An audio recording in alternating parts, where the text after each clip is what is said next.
Hey everyone, welcome to our tutorial video. In today's video, I'll show you how to use Netclan's business card feature.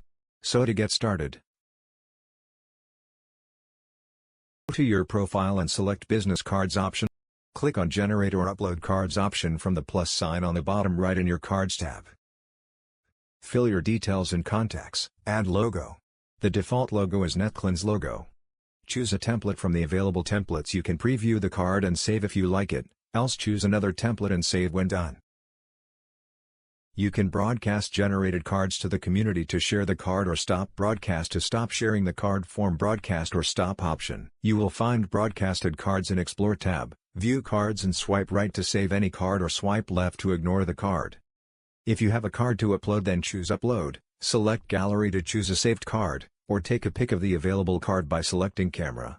Enter the required details. Card is uploaded and your business card is ready for broadcast. A catalog is generated for all your saved cards. Tab in the right, Cards, from where you can search the cards and view the profiles of the persons, invite, chat or call to network. Download now.